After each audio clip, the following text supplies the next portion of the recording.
बार जंगल में एक हाथी रहता था। उसे अपने बड़े डिलडोर पर घमंड था। वो हमेशा जंगल के दूसरे जानवरों को तंग करता और उनका मजाक उड़ाता।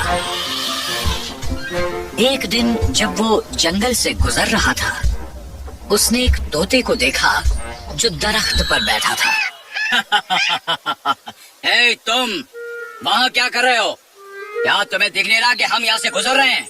मैं इस जंगल का सबसे ताकतवर जानवर हूँ। चलो मुझे अदब से सजदा करो।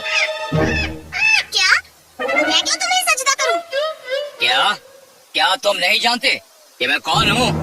मैं तुम्हें सिखाऊंगा कि मेरी इज्जत कैसे की जाती है।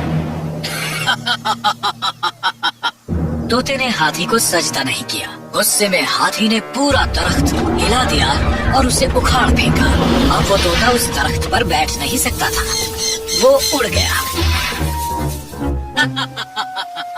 जाओ उड़ जाओ। देखा तुमने मैं क्या कर सकता हूँ? मेरे सामने तुम सब कमजोर हो। घमंडी हाथी फिर वहाँ से चला गया। हमेशा की तरह वो दरिया पर गया पानी पीने को। बस उस दरिया के किनारे पर चींटी रहती थी, एक छोटी सी चींटियों के बिल में। हर रोज चींटी अपना खाना इकट्ठा करती और हर रोज हाथी उसे परेशान करता। आज का दिन जुदा नहीं था। जब हाथी पानी पी रहा था, तब उसने चींटी को देखा। सुनो चींटी, तुम कहाँ ले जा रही हो ये खाना? मुझे ये वापस अपने घर ले जाना है। जल्दी बारिश शुरू हो जाएगी। मुझे तैयार रहना होगा और खाना जमा करना होगा। अच्छा।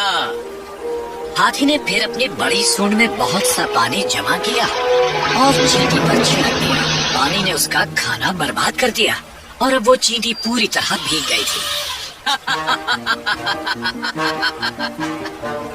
हंस लो, जितना चाहे हंस लो। एक दिन मैं तुम्हें सबक सिखा कर ही रहूंगी। ओह, मैं तो डर गया। तू मुझे सबक सिखाएगी? छोटी सी चींटी, मैं तो तुम्हें अपने पैरों तले कुचल दूंगा। दफा हो जाओ यहाँ से।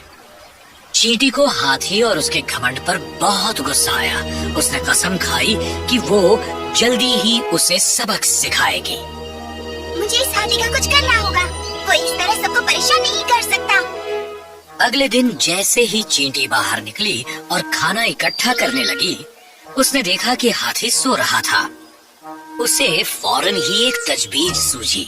वो खामोशी से उसके नजदीक गई और उसकी सूंड में घुस गई। एक बार अंदर आ जाने पर वो उसे काटने लगी। वो हाथी को काटती रही जब तक कि वो जाग नहीं गया और वो दर्द में चिल्लाने लगा। कौन है? मेरी सूंड में कौन है? बाहर निकलो, मुझे बहुत तकलीफ हो रही है। चींटी ने उसका चिल्लाना सुना, फिर भी वो काटती रही, बाहर नहीं आई। अब हाथी को बहुत दर्द हो रहा था, वो रोने लगा। मेहरबानी करके मेरी मदद करो। मेहरबानी करो, कौन है वहाँ? बाहर निकलो।